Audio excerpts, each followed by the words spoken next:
My dear viewers watching right now, it pains my heart to begin this conversation.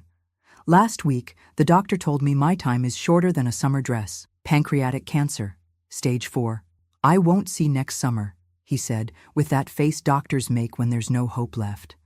But before I leave this world, I needed to share my story. A story of pain, of shame, but also of overcoming. A little girl who was abused by her own grandfather, who almost lost her will to live, but who turned her life around. If I'm sharing this now, it's because I know many people are going through the same hell I went through, suffering in silence, thinking there's no way out. There is, folks. There really is. Before I continue, I ask everyone to comment where you're watching from to give me strength in this difficult time of my humble life, and please like this video. I love each and every one of you. My name is Mary Louise Carter. I'm 75 years old, and here in Brunswick, Georgia, everyone knows me as Nurse Mary from Memorial Hospital. Not that I'm a registered nurse anymore, I'm retired now. I was a floor nurse most of my life, learned through practice how to advise people on headache medicine, stomach remedies, ointments for wounds. Ironic that now, not all the medicine in the world can save me. I was born in a simple house in Willow Creek, about 5 miles outside of town. Wooden shack, dirt floor, a roof that let you see the stars on cloudless nights. It was me, my mother Sheila, my grandmother Antonia, who could barely get out of bed because of her swollen legs that couldn't support her body anymore, and my grandfather Gerald, who was the man of the house since my father went out for cigarettes and never came back. The truth is, my father never even knew me. He disappeared when he found out my mother was pregnant. She was 15, he was in his 20s, and responsibility wasn't his strong suit. My mother returned to her parents' home, head down, carrying in her womb the shame that in those days came with having a child without a husband. My grandfather Gerald never let her forget that sin. He was a tall, stocky man with thick eyebrows that joined together when he got angry, which happened practically every day. He worked at the paper mill from sunup to sundown. He'd come home smelling of sour sweat, wood pulp, and cheap whiskey. "You're the one who opened your legs for the first man who came along. Now deal with it," he would tell my mother almost every night, especially after the bottle was half empty. "You brought this bastard into the world. Now it's your cross to bear." I grew up hearing this, grew up knowing I was a burden, a mistake, a cross. My mother never answered him back. She worked as a washerwoman for wealthy families, leaving before the sun was up and returning with red hands and shoulders slumped with exhaustion.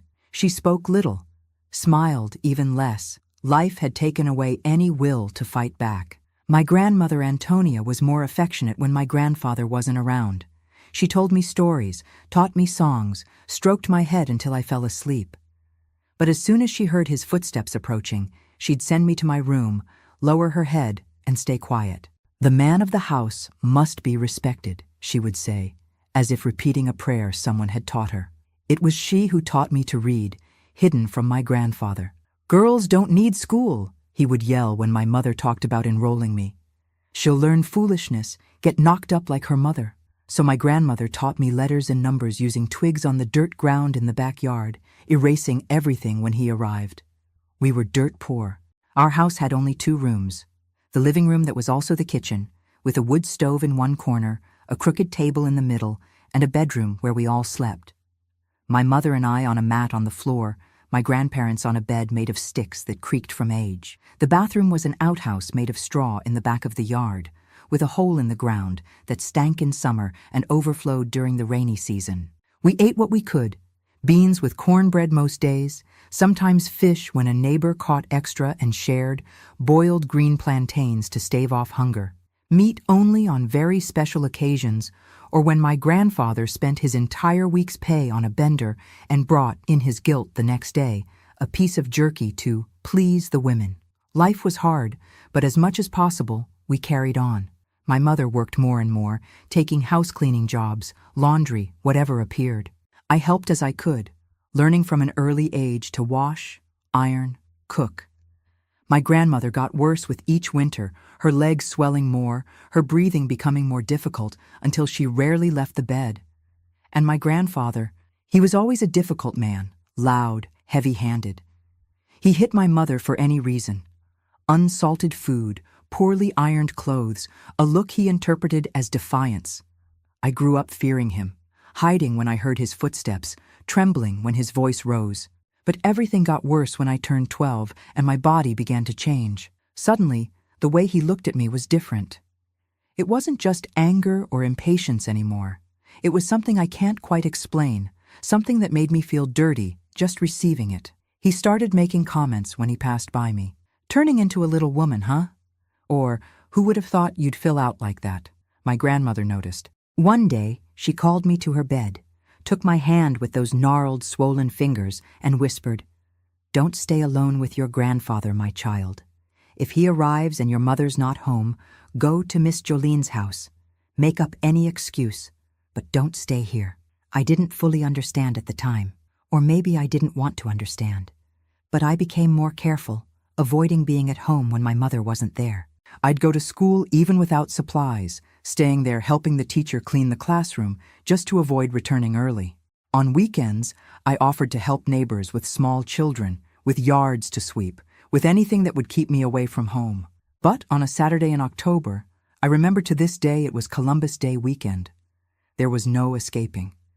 It rained so hard that the streets had turned into rivers of red mud. My mother had gone to deliver clean laundry to a farm 3 miles from home and wouldn't return until Sunday. And my grandmother was worse than ever, with a high fever that left her between conscious and delirious. I was taking care of her as best I could, putting wet cloths on her forehead, giving water to her dry mouth, quietly praying all the prayers I knew. That's when I heard the front door slam. It was my grandfather, arriving earlier than usual from the mill, soaking wet from rain and already reeking of whiskey. "Where's the food?" he shouted from the living room. "I'll make it now, Grandpa," I replied, leaving the bedroom. I was taking care of Grandma.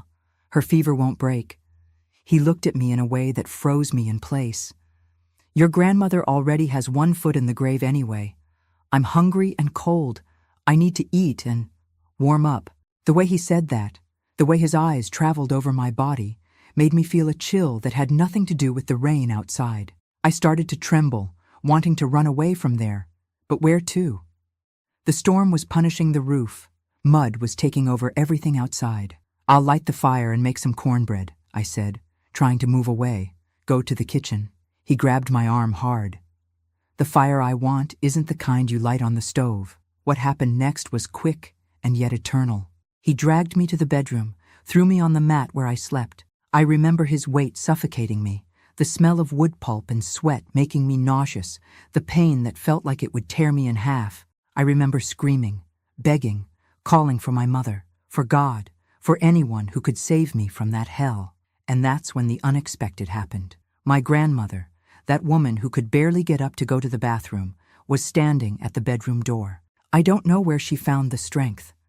The fever perhaps gave her an energy she hadn't had in years. She was holding in her hand the wooden saint that stood on the makeshift altar in the living room, a heavy Saint Michael made of solid wood. "Get off her, you devil," she said, her voice weak but full of a fury I had never heard before. My grandfather laughed and continued what he was doing, as if she wasn't there, as if she was just a fly bothering him. That's when the front door opened with a crash. It was my mother, soaked to the bone. The rain had made the creek rise, blocking the path to the farm, and she had returned. She stood there, looking at the scene, eyes wide with horror. What happened in the seconds that followed changed our lives forever. My mother, that woman who never raised her voice, who lowered her head to everything, let out a scream that didn't seem human, a scream that held 20 years of humiliation, of fear, of submission, and she charged. Before continuing this story, I'd like to ask you to leave in the comments where you're watching this video from. It warms my heart to know that my voice is reaching far, that I'm not talking to myself. Take the opportunity to subscribe to this channel that helps thousands of women across America, and hit the like button too.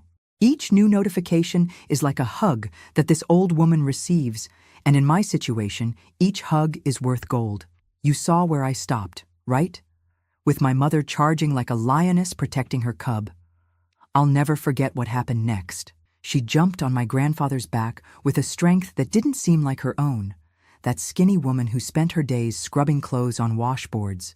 She dug her nails into his neck, drawing blood. He let go of me immediately, trying to get rid of her, cursing, foaming with rage.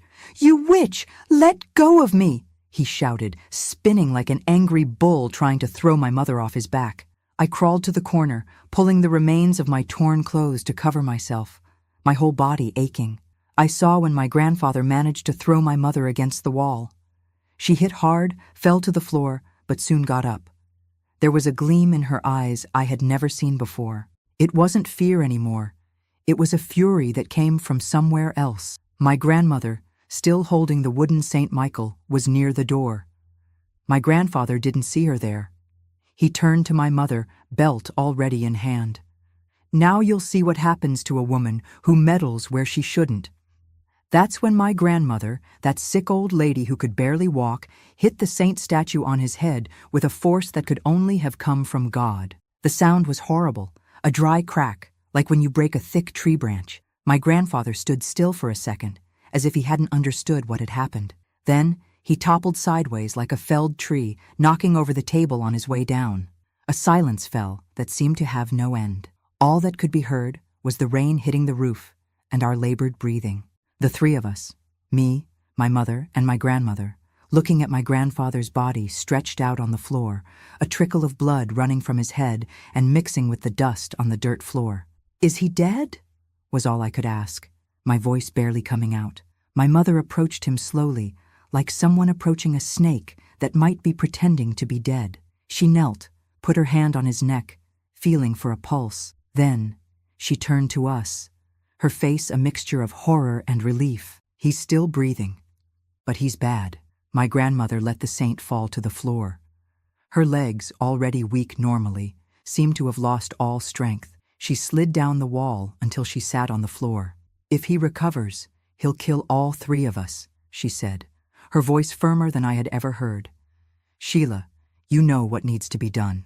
The two of them looked at each other for what seemed like an eternity. Something passed between them in that look. A silent understanding, a decision that needed no words. My mother nodded, took a deep breath, and turned to me. "Go to Miss Jolene's house. Say you're scared of the storm, that we asked you to stay there tonight. Don't tell anything about what happened here. If they ask about your grandfather, say he left before the rain got heavy and hasn't returned yet." "But Mom, what about you? And Grandma? What are you going to do?" "The less you know, the better. It will be better for everyone. Go, daughter. Trust your mother."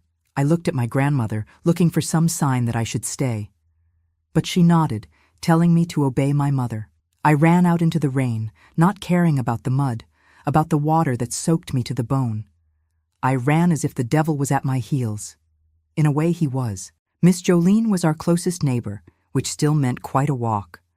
When I arrived at her door, I was dripping water, trembling, I don't know if from cold, from fear, or from the pain that pulsed between my legs. "Lord have mercy, child. What happened?" I told the story my mother had made up, that I was afraid of the storm, that the house was leaking water from the roof, that they had sent me there. Miss Jolene didn't ask anything else. She gave me dry clothes from her daughter, a girl who had already married and moved away, and a hot bowl of chicken and dumplings. Then she put me on a mat near the wood stove, where embers were still warming the environment. I couldn't sleep properly that night. Every time I closed my eyes, I felt the weight of my grandfather, his smell, the pain. I saw St. Michael hitting his head, the blood on the floor. I wondered what my mother and grandmother had done after I left, if he had woken up, if he had killed them. If they had, the next day the rain had stopped. A weak sun was trying to break through the heavy clouds that still covered the sky. I said goodbye to Miss Jolene, thanked her for the hospitality, and started walking back home. My legs seemed to weigh tons. Each step was a huge effort. When I arrived, I found my mother sweeping the yard as if it were any ordinary day. Her face was serene, almost peaceful. When she saw me, she smiled. A small, tired smile, but real. "Good morning, my daughter. Did you sleep well at Miss Jolene's?" I looked around, looking for some sign of what had happened the night before. The yard was clean. Inside the house, the floor had been washed.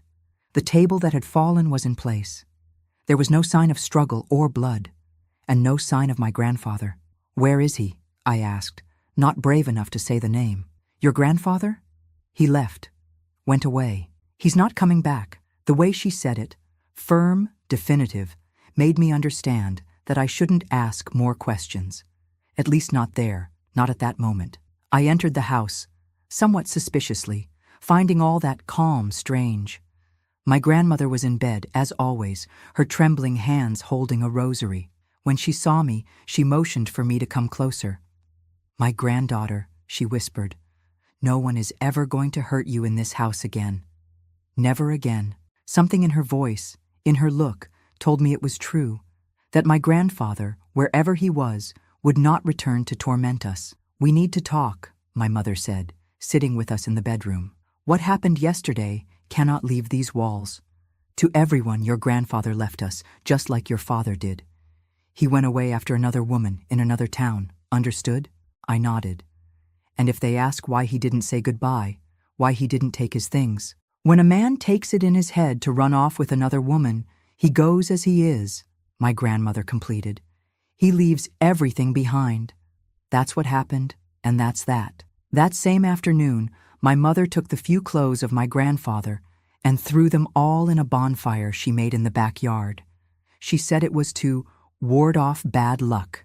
When the fire began to die, she threw a handful of coarse salt on the embers, murmuring words I didn't understand. A ritual to close a chapter, to cleanse the house of his presence. The neighbors, of course, asked about my grandfather. My mother told the story they had agreed upon, with a conviction that made even me almost believe it. A young thing from the mill, young, pretty, turned his head, she would say, wiping away a tear that didn't exist. Men of a certain age delude themselves that they're still young. They go looking for adventure and leave their family behind. People believed it easily. It wasn't the first, nor would it be the last time a man abandoned his family that way. No one asked more questions, just shook their heads, saying it was a shame, offering help if we needed it. The days went by. The absence of my grandfather, instead of being missed, brought a peace we had never known before. There were no more shouts, or slaps, or constant fear. The house, even small and poor, seemed larger, brighter, as if a shadow had been removed from every corner. For the first time in my life, I saw my mother humming while washing clothes. I saw my grandmother smile without having to hide it. As for me, the wounds on my body gradually healed. Those of the soul, well, those would take much longer. I would wake up in the middle of the night screaming, feeling his weight on me. I was afraid when men came too close. I could no longer visit neighbors where the husband was present. Any smell of whiskey made me nauseous. My mother noticed. One night, after we finished cleaning the kitchen after dinner, she sat with me on the edge of the bed. Daughter, we need to talk about what happened. I know it's difficult, that it hurts to remember. But keeping this inside, you will eat away at you like termites eat away at wood, slowly, silently, until one day, everything collapses. That night, for the first time, I truly cried about what had happened.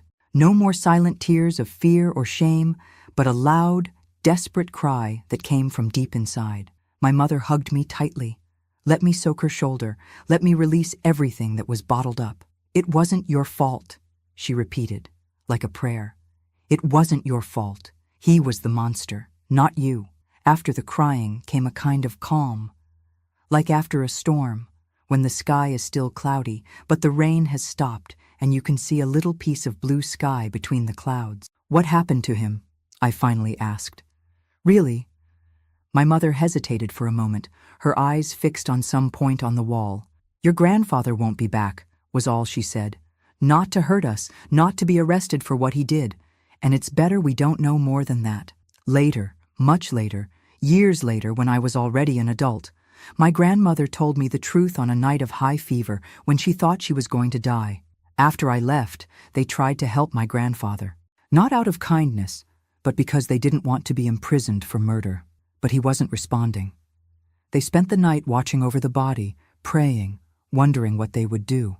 In the early morning, when the rain eased a bit, my mother went out with the wheelbarrow we used to carry firewood. She took the body to a deeper part of the creek, which was still full from the rain. She tied rocks to his feet and hands with wire and rope. She said a Lord's Prayer, not for his soul, but for the waters to carry him far away. The next day, they tidied the house, cleaned any trace. The creek continued to rise with the rains that week. When it receded, there was no sign of the body. The currents must have carried him all the way to the sea, or buried him in the mud at the bottom. No one ever looked for him. In those days, in rural areas, a man who abandoned his family was too common to attract attention. If any acquaintance from the mill found his disappearance strange, no one came to ask at our house. We lived like this for almost a year, the three of us. Life was hard, money was always short, but there was peace, there was respect, there were even some moments of joy. My grandmother taught everything she knew, herbal remedies, blessings, ancient prayers that her mother had taught her. My mother continued working in the homes of wealthy farmers, but now with her head held high, without fear of returning home. I went back to school. The teacher, Miss Eunice, noticed the change in me. Before I was cheerful, talkative. After that rainy night, I became quiet, withdrawn, frightened. She tried to talk, asked if something had happened. I didn't tell, of course. That secret had to be buried as deep as my grandfather must be. But not everything was rosy. The poisonous tongues of the neighborhood began to whisper that it was strange my grandfather had disappeared like that, without saying goodbye to anyone, that perhaps he hadn't left of his own will. Suspicious looks began to follow my mother when she went to the store. Questions half disguised about when was the last time we had heard from him. It was then that my mother made a decision that would change the course of our lives. "We're leaving here," she announced one night after dinner. "This land doesn't want us anymore, and we don't need it either." "Where to?" I asked, frightened by the idea of leaving the only place I knew. "Savannah," she said, her eyes shining with a determination I had never seen before. "The big city, a place where nobody knows us, where we can start over, without a past, without this story weighing on our shoulders." My grandmother, already very sick at that time, just nodded. "It's for the best. Here the walls have ears, and the ears have big mouths." And so, on a morning in March 1964, I remember to this day because it was right when Lyndon Johnson signed the Civil Rights Act, we took the little we had. Old clothes, pots, my grandmother's mattress, the image of the Virgin Mary she had received at her baptism. Everything that fit in a borrowed cart that a kinder neighbor helped us take to the bus station in town. We left behind the wooden shack, the yard where I had played as a child, the apple tree loaded with fruit in the backyard. We left the curious neighbors, the unanswered questions, the malicious whispers. We left the creek that had carried away my grandfather, and with him, that night of horror. At the bus station, my mother bought 3 one-way tickets to Savannah. When the bus began to pull away, I looked through the dusty window. I saw Willow Creek getting smaller in the distance, the wooden houses blending with the earth. I felt a tightness in my chest, a mixture of relief and fear of the unknown. "Don't look back, my daughter," my mother whispered, holding my hand. "What's past is past. From now on, only look forward." At that moment, crossing the rusty gate that marked the boundary of the property, I didn't know what awaited us. I didn't know that life in the city would be so different, so difficult, and at the same time full of possibilities that I didn't even dream existed. I didn't know that my grandmother would not survive more than a few months in that new life. I didn't know that I was leaving behind not just a place, but a version of myself. The innocent girl who died that rainy night, giving way to another marked by pain, but also by the strength that only comes after you survive the impossible. The only thing I knew was that, whatever came ahead, it would be better than what was left behind. And that, at that moment, was enough to give me courage to continue the journey. Arriving in Savannah was like landing on another planet. I, who had never left Willow Creek, suddenly found myself in a big city with buildings, pavement, cars honking, people running everywhere. My small-town girl eyes couldn't absorb so much novelty at once. The first week we stayed in a cheap boarding house room near the port. A dark cubicle that I shared with my mother and grandmother, the 3 of us crammed into one bed. The bathroom was communal at the end of the hall, always with a line.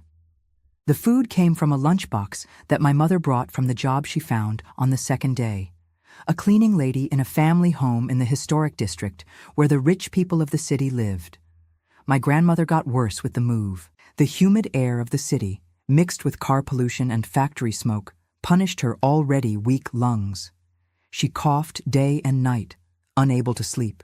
Rheumatism attacked with force, swelling her already deformed joints even more. "Don't worry about me," she would say when she noticed our concern. "I've lived what I had to live. I helped get you out of that hell. Now I can rest in peace." Even sick, it was she who taught me how to get by in the big city, how to ride the bus without being cheated out of change, how to recognize dangerous types who hung around on street corners, how to stretch the little money we had, buying at the end of the market when prices dropped. While my mother worked, I took care of my grandmother and looked for work. It wasn't easy. I was only 13, had no official education, no experience. Doors closed as soon as they looked at me, a skinny girl from the countryside, with a heavy accent and patched clothes. 3 months after arriving in Savannah, we managed to rent a shack in a poor neighborhood east of the city. It was small, but at least it was ours, without neighbors on the other side of the wall, without a line for the bathroom. My mother had been promoted in the house where she worked, from cleaning lady to cook. She earned a little better, brought leftovers that the boss allowed, sometimes even used clothes that fit me. It was during this time that I met Miss Carmen, our neighbor on the right, a black lady in her 50s, widowed, who sold sweet potato pies on the riverfront. In the first few days, she appeared with a plate of hominy grits, welcoming us. When she saw the state of my grandmother, she didn't think twice. "This lady needs a tea of blackberry leaves with Tupelo honey. I'll fetch it from my house." The tea didn't cure my grandmother. At that point, nothing would, but it eased the cough, gave a little comfort. Miss Carmen started coming every day, bringing herbs, prayers, affection. She was a midwife in her spare time, knew remedies for everything. "What doctors do with a scalpel, I do with my hands and my plants," she would say proudly. When I told her, vaguely, what had happened in the countryside, without going into details about what my grandfather had done or how he had gone away, Miss Carmen squeezed my hand tightly. "Woman wasn't born to be a punching bag for any man. Your mother and your grandmother did what they had to do. Now it's time to look forward and rebuild." It was she who got me my first job. Her sister had a fruit stand in the farmer's market and needed help. She paid little, in fact almost nothing, food, some coins, and leftover fruit that I took home. But it was a start. I woke up at 4 in the morning, helped set up the stand, spent the day shouting, "Look at the bananas! Look at the peaches! They're fresh, they're sweet." I returned at dusk, feet swollen from standing so long, but with a few coins in my pocket. Every cent I earned went straight into an empty tobacco tin that I hid under the mattress. "A woman's money has to be hidden even from ants," Miss Carmen taught. "You never know when you'll need to run away or fend for yourself." My grandmother passed away on a Sunday dawn, 6 months after we arrived in Savannah. It was peaceful in her sleep, without suffering, a blessing after so much pain. I woke up to my mother sobbing quietly beside the mat where my grandmother slept. She didn't need to say anything. My grandmother's serene face, without the pain lines that had marked her face for years, told everything. We had no money for a coffin, much less for a funeral. It was Miss Carmen who organized everything. She gathered the women of the community, washerwomen, maids, prostitutes, vendors like her, and each gave what they could. One knew a guy at the funeral home who gave a friendly price. Another had a cousin who was a gravedigger and arranged a little corner in the cemetery without needing much paperwork. The one from furthest away brought flowers from her own backyard. The oldest led the prayers. That afternoon, seeing all those women, most of them strangers, coming together to help us, I understood something important. There is a strength that is born when women unite. A strength that has nothing to do with muscles or violence, but with solidarity, with the silent understanding of those who have gone through similar pains. My grandmother's death left a huge hole, but it also freed us. She suffered so much that, in a way, she kept our pain alive too. After the burial, it was as if a weight had been lifted from our shoulders. We could, finally, think about really living, not just surviving. My mother decided it was time for me to go back to school. "My daughter is not going to spend her life selling fruit at the market," she said firmly. "She's going to have an education. She's going to be somebody in life." She enrolled me in a public school near home. I had to start from scratch in first grade, even though I was already 14. I was the oldest in the class, the big one who barely fit in the desk. The children laughed at my heavy accent, my patched clothes, my shy manner. But I didn't care. I was so happy to be there, to have a new notebook, colored pencils, storybooks, that the rest didn't matter. I studied in the morning and worked at the market in the afternoon. I arrived home exhausted, but still found energy to do homework by the light of a kerosene lamp. Sometimes I fell asleep on top of the notebook. My mother would cover me, put out the lamp, and leave a kiss on my forehead. Life gradually improved. My mother got a steady job as a cook in a downtown restaurant.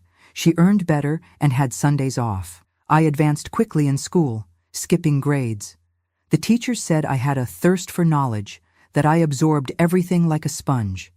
But not everything was rosy. The trauma of that rainy night was still there, well kept, but always ready to appear when I let my guard down. I had frequent nightmares. I couldn't be alone with men, even harmless ones like the baker on the corner or the bus driver. At school, I ran from boys like the devil runs from the cross. If any came too close, I would start to tremble, feel nauseous, sometimes even faint. The principal called my mother, concerned about my behavior. "Your daughter is intelligent, diligent, but there's something strange. It seems she's afraid of men." My mother, without telling the truth, said only that I was traumatized because my grandfather had been violent. The principal didn't insist, but recommended that I talk to the school counselor, Mrs. Nelson. Mrs. Nelson was a lady in her 50s, with auburn hair dyed and tied in a bun, thick glasses on the tip of her nose. At first, I went to the weekly sessions under obligation, sat in the hard chair in front of her desk, and remained silent. "You don't have to talk if you don't want to," she would say. "You can just stay here, draw, look out the window." Gradually, I began to trust her. First, I talked about trivial things, school, work at the market, the neighborhood, then about missing my grandmother. Finally, one day, I told her everything. What my grandfather had done, how my grandmother and mother had reacted, how he had gone away, how we fled to Savannah. Mrs. Nelson showed no horror, no disgust, no pity. She just listened, her eyes steady on mine behind those thick glasses. When I finished, exhausted and relieved to have taken that weight off of me, she held my hands in hers. "Mary Louise, what happened to you is terrible, and nothing will erase that. But you are not alone. You never were. Your mother and grandmother proved that on that night. And I'm here to tell you that you can have a full, happy life without letting that monster continue to destroy you from the inside out." She lent me books, not just school ones, but novels, poetry, stories of strong women who faced difficulties and won. She showed me that the world was much bigger than Willow Creek, bigger even than Savannah, that there were possibilities I hadn't even dreamed of. "Transform this pain into strength," she would always tell me. "Use it to build, not to destroy." By 16, I was already in middle school. I had left the market and gotten a better job as a cashier at a drugstore downtown. The owner, Mr. Alfred, was a kind old man who soon noticed my interest in medicines, in complicated names, in formulas. "Girl, you have a knack for this," he would say when he saw me reading the labels of medications in my spare time. "You learn fast." He began to teach me the basics of pharmacy, how to organize medications, recognize generics, guide customers on simple dosages. Gradually, I gained confidence. I was no longer the frightened girl who trembled when a man entered the store. I was a professional, serious, competent, who knew what she was talking about. It was during this time that I met Mrs. Zoe, a regular customer at the drugstore. An elegant lady in her 60s who always came to buy blood pressure medication and vitamins. One day she saw me studying at the counter during a lull. "What are you reading with such concentration, my young lady?" "Science book, ma'am. I'm studying for the high school entrance exam." She took the book, leafed through it, returned it to me with a smile. "You like to study, don't you? I can see it in your eyes." "Yes, ma'am. I want to be a nurse someday." She looked at me for a while, as if evaluating me. "You know, I was a teacher all my life. Now I'm retired, with too much time on my hands. If you want, I can help you with your studies. Without charging anything, of course. It would be a pleasure to have an interested student again." That's how our private lessons began. 3 times a week, after closing the drugstore, I would go to Mrs. Zoe's apartment in the historic district. It was a beautiful place, full of books from floor to ceiling, smelling of fresh coffee and butter cookies. She taught me math, English, science, everything I needed to pass the exams and enter high school. More than that, she taught me to believe in myself, to not see myself as a victim, but as a survivor. To understand that what had happened to me didn't define me, it was just a terrible chapter in a story I was still writing. Choose how your story will continue, she would say. The past is already written. It can't be changed. But the future? The future is blank, waiting for you to pick up the pen. In 1969, at 17, I passed the entrance exam for Savannah High School, the best public school in the city. My mother cried when she received the news. She bought a small cake to celebrate, a rare luxury in our house, and invited Miss Carmen, Mrs. Zoe, and Mr. Alfred, the people who had helped us so much. My daughter is going to be somebody in life, she repeated, proud, her eyes shining with contained tears. She's going to be a nurse. She's going to take care of others. She's going to have the respect we never had. That night, lying on the mat we still used as a bed, I looked at my mother, already asleep on the other side of the room. Her face, even in sleep, maintained that determined expression, that quiet strength that had saved both of us on that stormy night. I thought about my grandmother, who even sick, even weak, had found strength to stand up and defend her granddaughter. I thought about Miss Carmen, Mrs. Zoe, Mrs. Nelson, women who had extended their hand when I needed it most, without asking for anything in return. It was that night that I understood. True strength isn't in muscles, in weapons, in violence. It's in the ability to get up after each fall, to extend a hand to those in need, to transform pain into action, trauma into purpose. The path would still be long and difficult. There would be more obstacles, more moments of doubt, more scars to be healed. But that night, for the first time since we left Willow Creek, I felt I had a clear direction, a purpose that went beyond simply surviving. I was going to become a healer, not of herbs like Miss Carmen, nor of books like Mrs. Zoe, but someone who understood others' pain because she knew her own all too well. Someone who could, perhaps, help other girls who had gone through the same hell I had. The future was blank, waiting for me to pick up the pen, and I was ready to start writing. Savannah High School was my biggest challenge yet. When I stepped into those immense corridors with marble floors and walls full of pictures of illustrious graduates, I felt I didn't belong there. Most students came from middle-class families, had parents who were doctors, lawyers, teachers. I was the cook's daughter, resident of the poor side of town, who worked in a drugstore to help at home. In the first days, I always sat at the back of the class, trying to make myself invisible. I didn't open my mouth, even when I knew the answer. The country accent still marked my speech, and I was terrified of becoming a laughingstock. I ate lunch alone, in the most remote corner of the courtyard, with the lunchbox my mother prepared before dawn, before leaving for work. It was the biology teacher who first noticed my potential. Dr. Anderson, a gentleman in his 50s, graying hair and a calm voice that reminded me of my grandfather. Not the monster, but my mother's father, whom I barely knew. Returning a test where I got the highest grade, he stopped at my desk. "You have a natural talent for science, Mary Louise. You shouldn't hide it at the back of the classroom." The next day, he brought me a loaned book, Introduction to Human Anatomy. I devoured those pages like someone devouring a romance novel. For the first time, I understood how that complex machine that is the human body worked. I was particularly fascinated by the nervous system, how electrical signals could create thoughts, feelings, memories. Perhaps because I wanted to understand what had happened in my own brain after the trauma, why I still woke up in a cold sweat in the middle of the night, why I trembled when men came too close.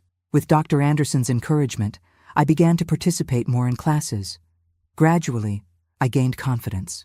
In the second year, I no longer sat at the back. I asked questions, answered when teachers asked, even stood up to solve equations on the board in math classes. Not that everything was easy. There were colleagues who mocked my humble origins, my shy way of speaking, the simple clothes I wore. A group of rich girls, especially, seemed to take pleasure in humiliating me in the hallways. "Look at the country girl from the drugstore. Going to prescribe chamomile tea for us, hillbilly?" They would laugh when I passed.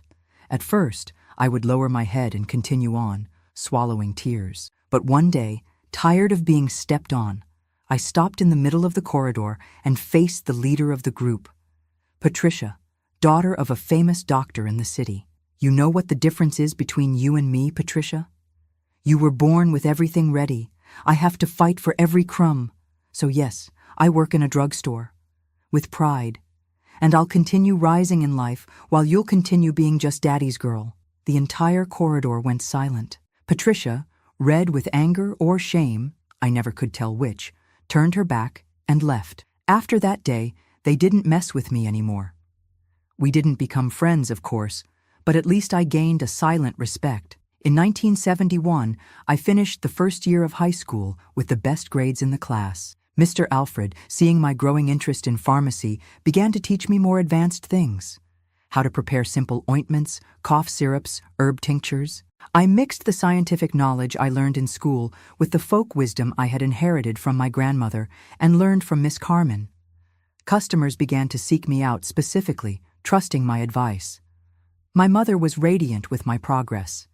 She had been promoted to head chef at the restaurant, earned better, no longer needed to work so many overtime hours.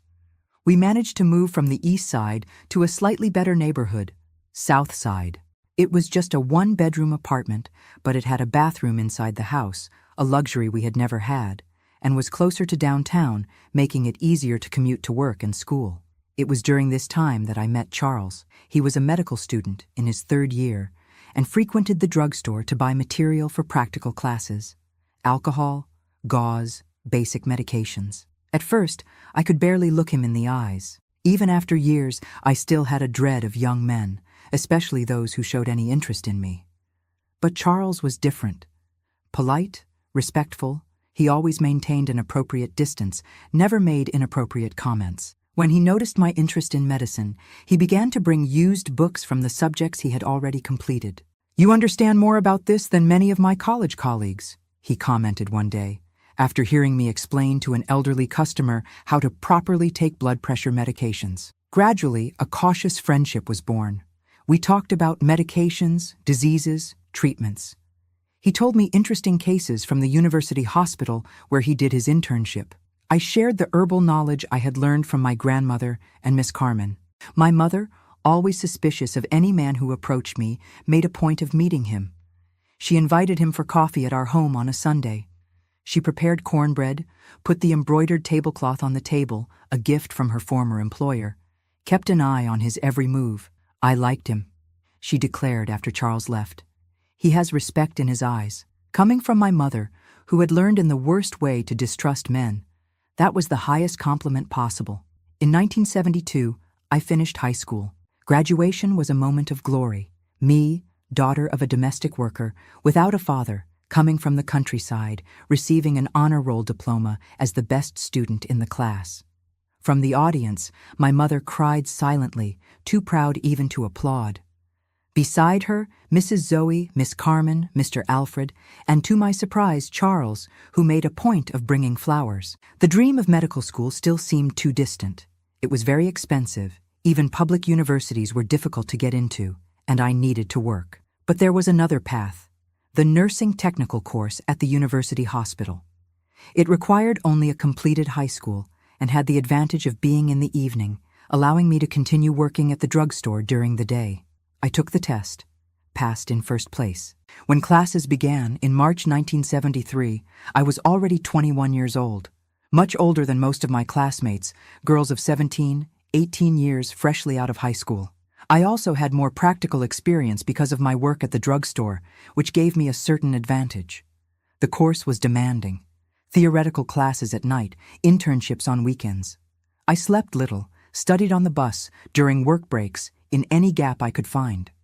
But I didn't mind. Each new piece of knowledge brought me closer to the dream of being a nurse, of being able to help people who were suffering.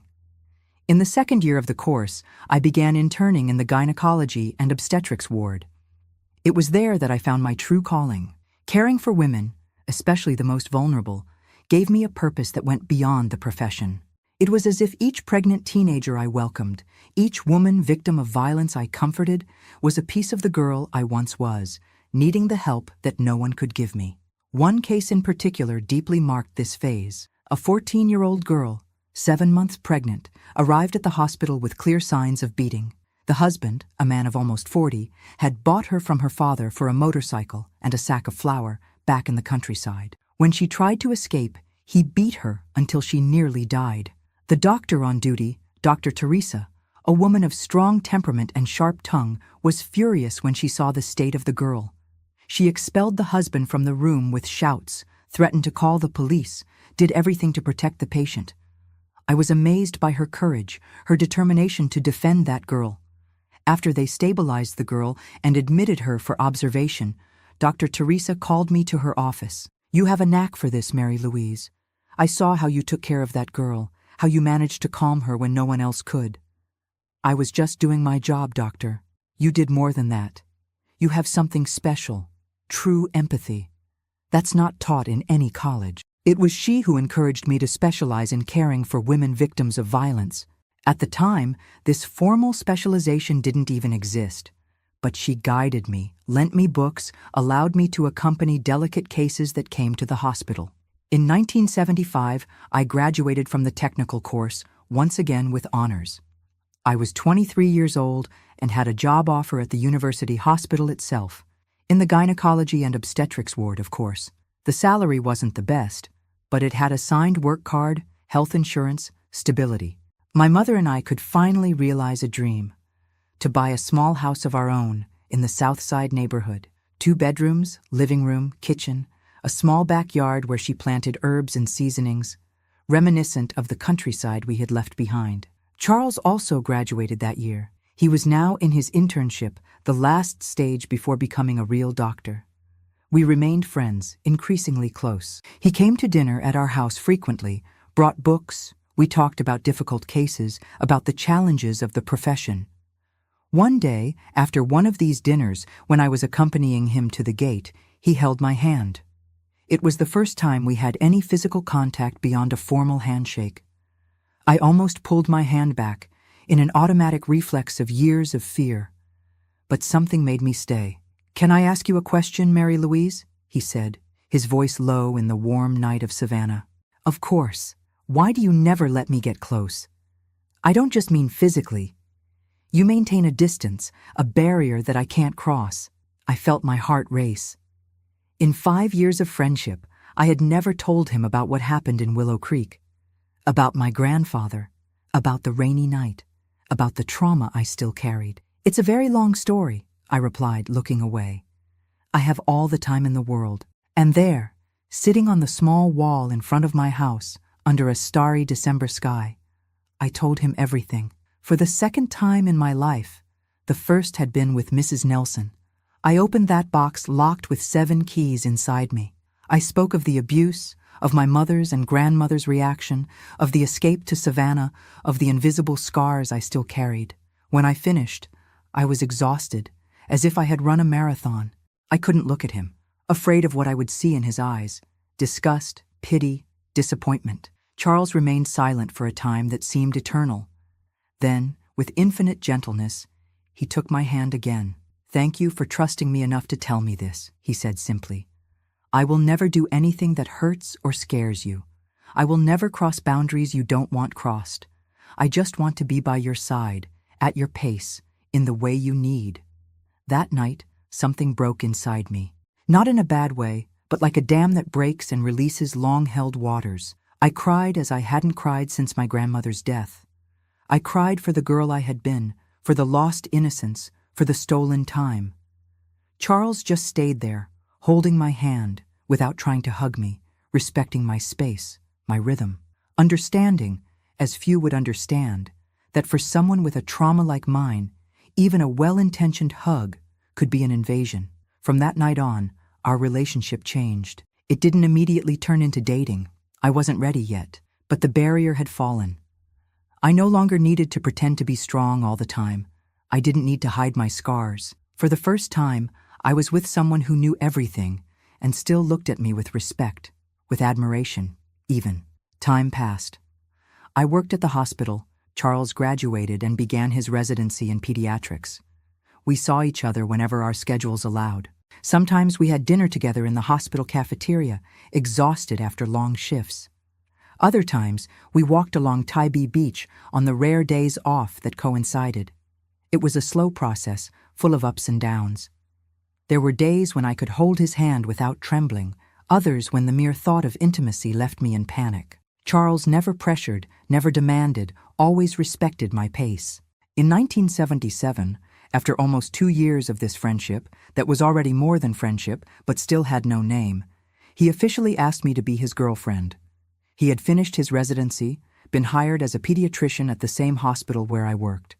He brought flowers, daisies, my favorites, and took me to dinner at a simple but beautiful restaurant by the river.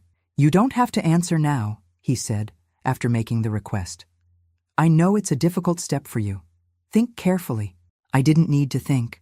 For the first time in my life, I was absolutely certain about something related to a man.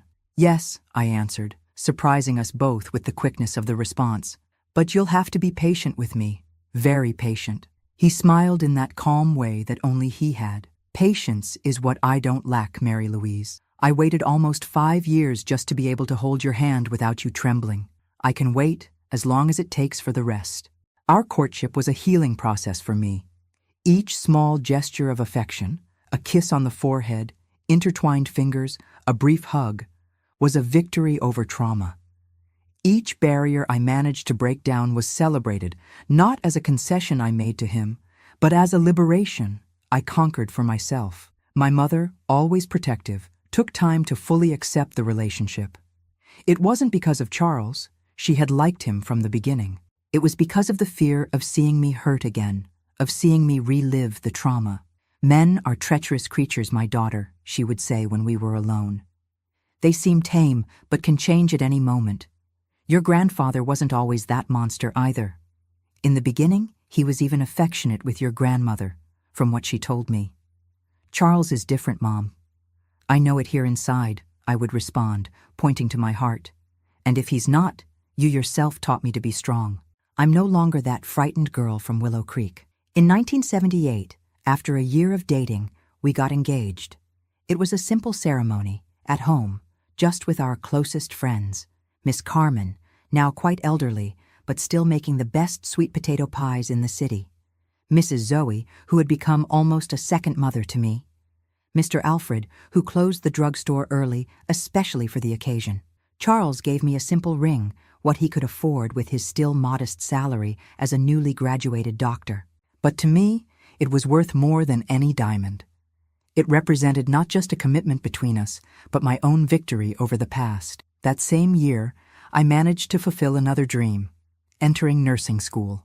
The hospital had a scholarship program for promising employees, and my boss, Dr. Teresa, made a point of recommending me. I studied in the morning, worked in the afternoon and early evening. It was tough, but each new piece of knowledge acquired gave me more tools to help other women wounded, as I had been. Everything finally seemed to be falling into place in my life. I had a job I loved. I was studying. I had a wonderful fiancé, a modest but comfortable house, a healthy mother proud of my progress. The wounds of the past were still there, scars that would never completely disappear, but they no longer bled at every touch, no longer defined who I was or what I could become. But fate, that unpredictable novelist, still had surprises in store for me. And what happened in February 1979 would once again change the course of my life, testing everything I had learned about strength, about healing, about overcoming. February 1979 began like any other summer month in Savannah. Suffocating heat, sun that seemed to want to fry us alive, beaches crowded with northern tourists. I was in the second semester of nursing school, balancing between studies, work at the hospital, and preparations for the wedding scheduled for December that year. Tired, but happier than I had ever been before. It was on a Tuesday, I remember, as if it were today. I arrived home after a tough shift in obstetrics, 3 complicated deliveries in one night. I found my mother sitting on the porch, staring at nothing, a crumpled paper in her hand. I knew immediately that something serious had happened. "Mom? What is it?" She looked at me as if seeing me for the first time, eyes red from much crying. "A letter," she said. extending the crumpled paper. From Brunswick. Brunswick was the town closest to Willow Creek, from where we had fled 15 years ago. We had never received news from there, nor sought to know. It was a closed chapter, a turned page that we preferred not to revisit. I took the letter with trembling hands. It was from Miss Jolene, that neighbor who took me in on the night of the storm. She wrote that she had found our address through a nephew who worked at the post office in Savannah. The reason for the letter froze my blood. My grandfather was alive. "It's not possible," I said, letting the paper fall. "Mom, you said, the creek. I thought he had died," my mother replied, her voice trembling. "The rocks, the current. No one could survive that, but he survived. According to the letter, he had been found by fishermen downstream, nearly dead. Taken to a hospital in Jacksonville, he spent months between life and death.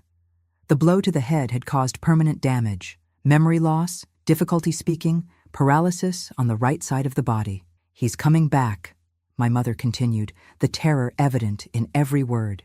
"Miss Jolene says he hired someone to look for us, that he keeps repeating my name and yours, that he wants to settle accounts." The world seemed to collapse around me. 15 years of rebuilding, of healing, of new life, and that ghost reappeared from the past to haunt us. Worse, to threaten us. "He can't do anything, Mom," I tried to say, without much conviction.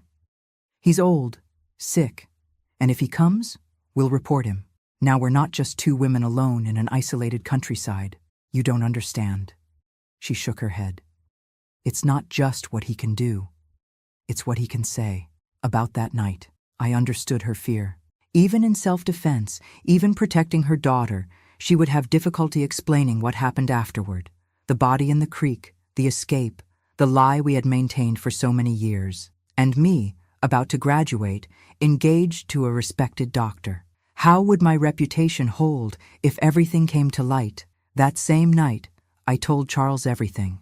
He listened in silence, holding my hands that wouldn't stop trembling. When I finished, I expected to see fear, hesitation, perhaps even the decision to distance himself from a family with such a dark secret. "We'll figure it out," was what he said, with a calmness that amazed me. "I won't let anyone hurt you or your mother. Never again." The next morning, he brought a lawyer friend to talk to us. Attorney Paul didn't want to know details. He said the less he knew, the better he could help us. He only asked the essentials. Was there abuse? Was there a threat to life? Was the reaction proportional to the threat? In this case, he concluded, after hearing our answers, if your grandfather appears with accusations, we have a solid defense. Legitimate defense of honor and life. The problem will be explaining why you didn't seek the police at the time. In those days, in that place, police wasn't an option for a poor woman, my mother replied, her voice bitter. They would say it was her fault, that she provoked it, that she deserved it. The lawyer nodded, understanding.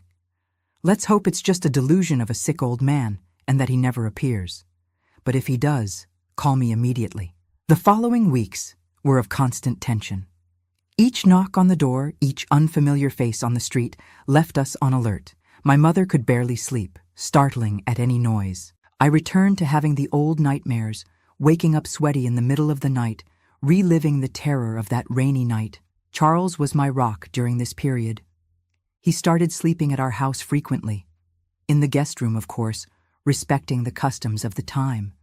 His presence brought some security, the certainty that we were no longer alone. 2 months passed without news. We began to relax, to think that perhaps it was all just a scare. Until one April afternoon, returning from college, I found an old man standing at the gate of my house.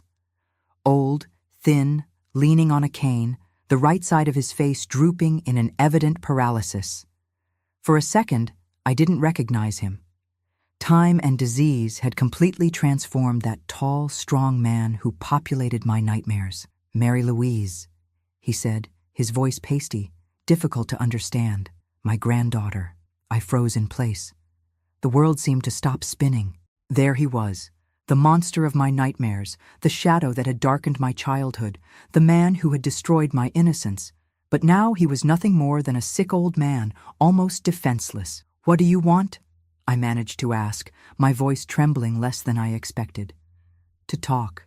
Just talk. I don't know where I found the courage, but I opened the gate and let him in.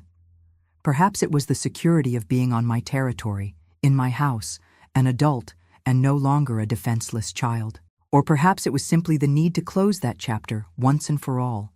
We sat on the porch, me in a chair, him on the wooden bench. I maintained distance, eyes fixed on him, ready to run if necessary, but he seemed to have no strength even to get up without the help of his cane. "I thought you had died in the creek," I finally said, breaking the heavy silence. "Almost died," he replied, the good hand smoothing the cane. "Lost a lot that night. Memory, strength, everything. What did you come here to do? Threaten? Denounce? Because if that's it, you can leave. We're not afraid of you." He shook his head, a slow, tired movement. "I came to ask for forgiveness." Those 3 words caught me completely off guard.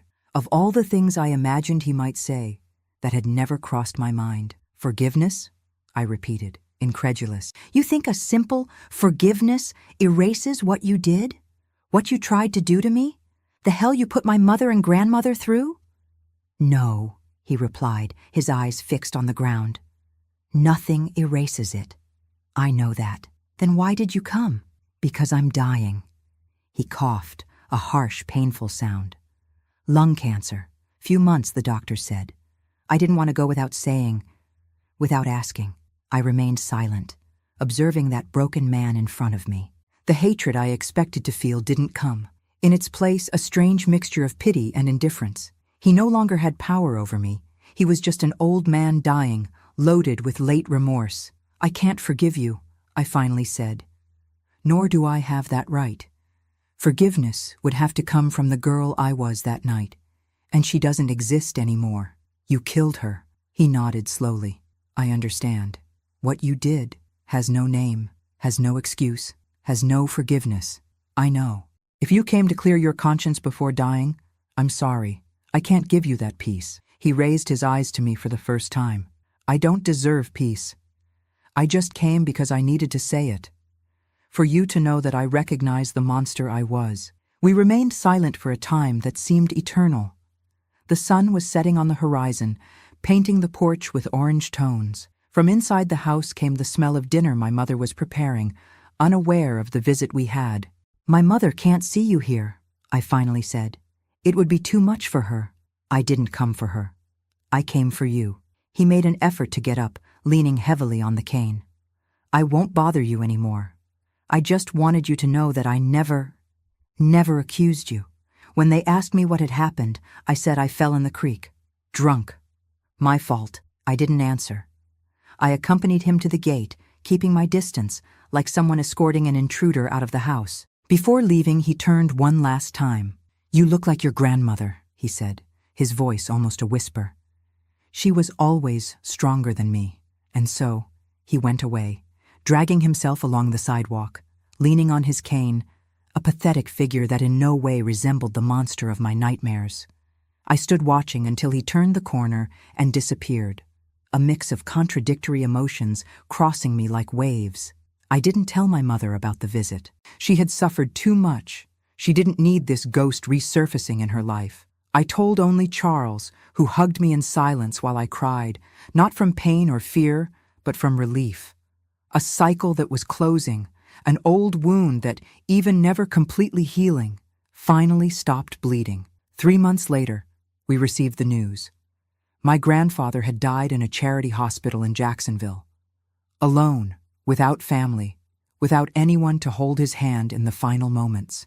I felt a strange compassion for that man who in the end reaped exactly what he had sown: loneliness, abandonment, contempt. "May God have mercy on his soul," was all my mother said when she found out.